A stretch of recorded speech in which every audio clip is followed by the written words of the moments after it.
Assalamualaikum warahmatullahi wabarakatuh. Kami dari kelompok 1 ingin mempresentasikan mengenai tema dasar-dasar sistem kebijakan fiskal Islam. Sebelum ke materi, perkenalkan nama saya Dwi Suci Rahayu, NIM 630 2017 007. Di sini saya sebagai pemateri pertama.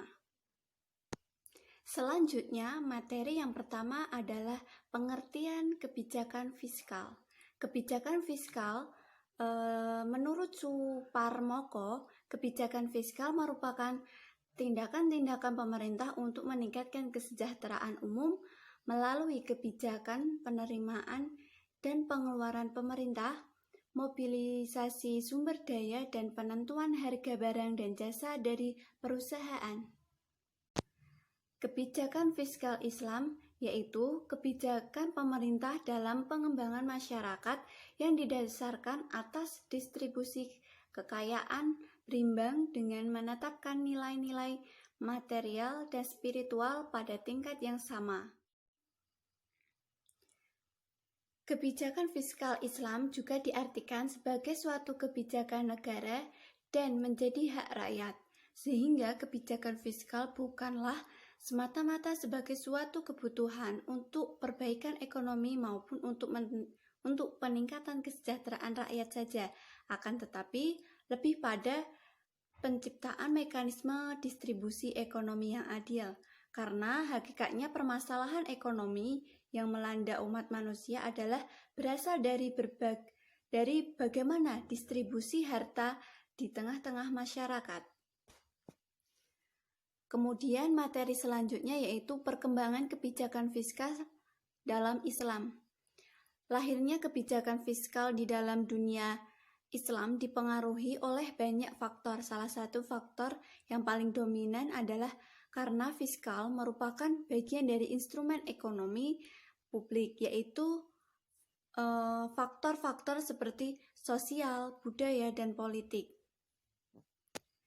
Di dalam sejarah Islam, keuangan publik berkembang bersamaan dengan berkembangnya masyarakat Muslim dan pembentukan negara berkeadilan yang diilhami oleh semangat sejarah Islam.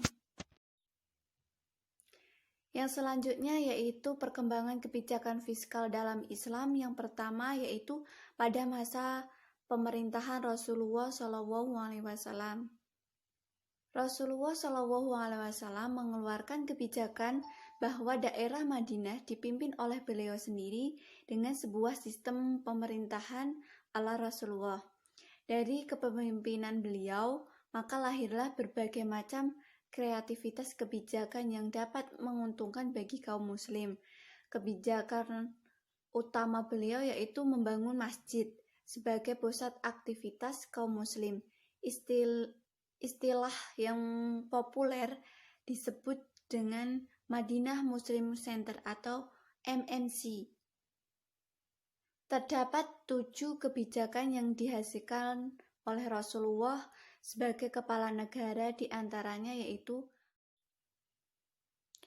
yang pertama yaitu membangun masjid, kedua merehabilitasi muhajirin Mekah di Madinah, yang ketiga menciptakan kedamaian dalam negara, yang keempat mengeluarkan hak dan kewajiban bagi warga negara, yang kelima yaitu membuat konstitusi negara, yang keenam menyusun sistem pertahanan Madinah, dan yang terakhir yaitu meletakkan dasar-dasar sistem keuangan negara. Kebijakan pada masa Rasulullah SAW yang pertama itu memfungsikan Baitul Mal. Baitul Mal dibentuk oleh Rasulullah sebagai tempat pengumpulan dana atau pusat pengumpulan kekayaan negara Islam yang digunakan untuk pengeluaran tertentu. Kemudian yang kedua, pendapatan nasional dan partisipasi kerja. Salah satu kebijakan Rasulullah dalam pengaturan perekonomian yaitu meningkatkan pendapatan dan kesempatan kerja dengan mempekerjakan kaum muhajirin dan kaum ansor. Kemudian yang ketiga yaitu kebijakan pajak. Yang keempat yaitu kebijakan fiskal berimbang, dan yang terakhir yaitu kebijakan fiskal khusus. Untuk materi selanjutnya akan disampaikan oleh pemateri selanjutnya. Assalamualaikum warahmatullahi wabarakatuh. Perkenalkan, nama saya Afrilia Tina Nur Anissa, NIM 0028. Di sini saya akan melanjutkan presentasi dari Mbak Dwi Suci sebelumnya dengan materi dasar-dasar kebijakan fiskal Islam. Dengan poin perkembangan kebijakan fiskal pada masa pemerintahan Abu Bakar As-Siddiq. Pada masa pemerintahan Abu Bakar As-Siddiq, berkaitan dengan kebijakan fiskal pada masa Khalifah Abu Bakar, yaitu melanjutkan kebijakan-kebijakan sebelumnya di masa pemerintahan Rasulullah SAW. Hanya ada beberapa kebijakan fiskal beliau yang dominan pada saat itu. Yang pertama yaitu pemberlakuan kembali kewajiban zakat setelah banyak yang membangkangnya, dan yang kedua adalah selektif dan kehati-hatian dalam pengelolaan zakat sehingga tidak ditemukan penyimpangan di dalam pengelolaannya. Nah, perlu teman-teman tahu, selama kurang lebih 27 bulan masa pemerintahan beliau, yaitu Abu Bakar As-Siddiq, beliau menghadapi banyak sekali problematika di dalam negaranya, seperti menghadapi kaum-kaum pembangkang, kaum-kaum murtad, dan cukai dan kelompok yang tidak mau membayar zakat. Namun perlahan beliau dapat mengatasi semua masalah tersebut dengan membuat kebijakan disertai dengan pasukan lini terdepan untuk melakukan pemungutan zakat.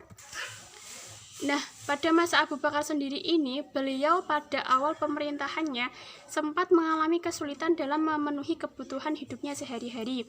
Namun, beliau dapat berterus terang kepada masyarakatnya bahwa beliau memang sedang dalam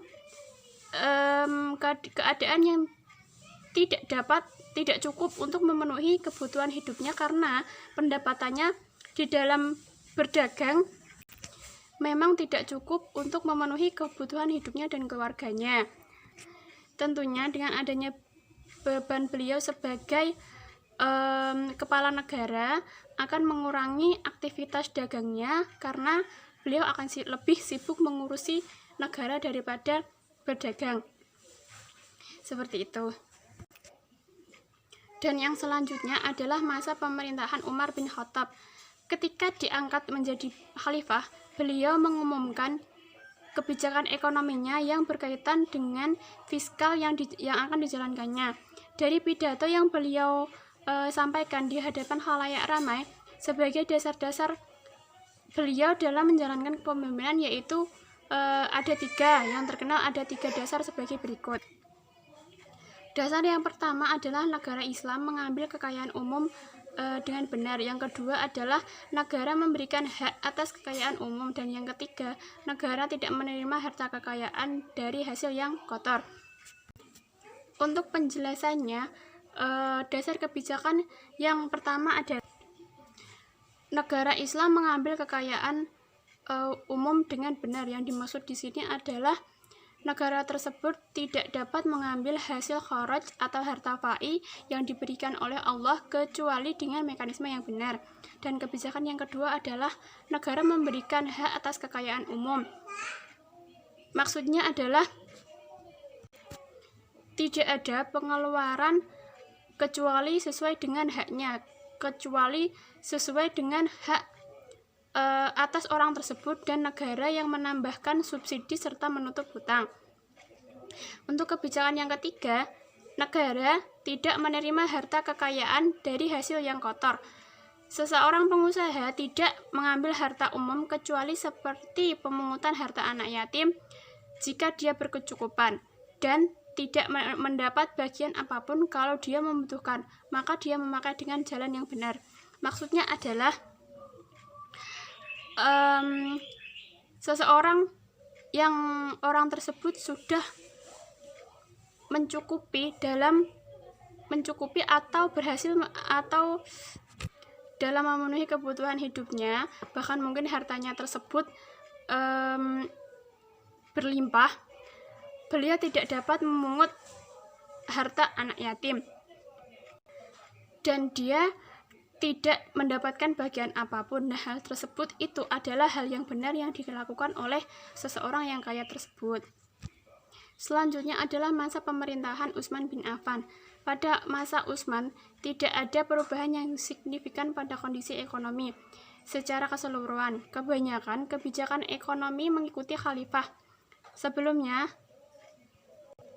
mengikuti khalifah sebelumnya, yang kebanyakan pakar mengatakan bahwa khalifah sebelumnya atau Umar adalah sang reformis di dalam bidang ekonomi.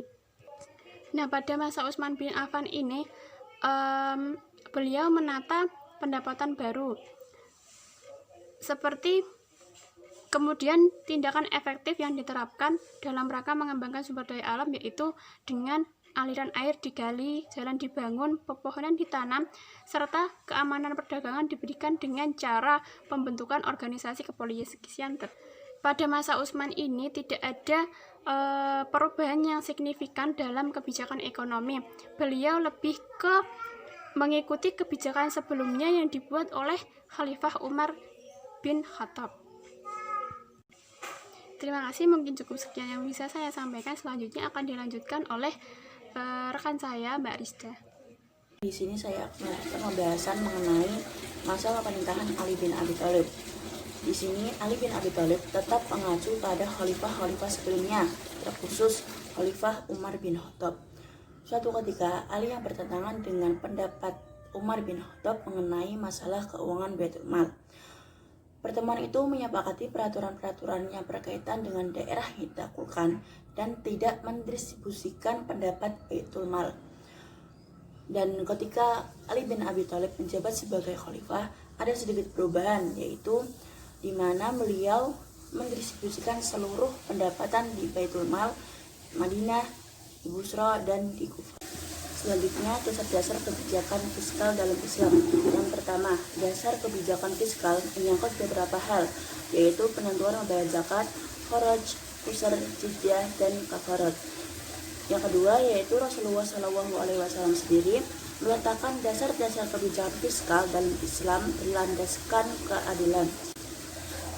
Selanjutnya, Islam memiliki prinsip-prinsip kebijakan ekonomi, antara lain kekuasaan tertinggi adalah milik Allah Subhanahu wa Ta'ala. Yang kedua, manusia adalah pemimpin atau khalifah Allah di bumi, tetapi bukan pemilik yang sebenarnya. Semua yang dimiliki manusia adalah atas izin Allah Subhanahu wa Ta'ala. Tidak boleh menimbun harta, kekayaan harus diputar.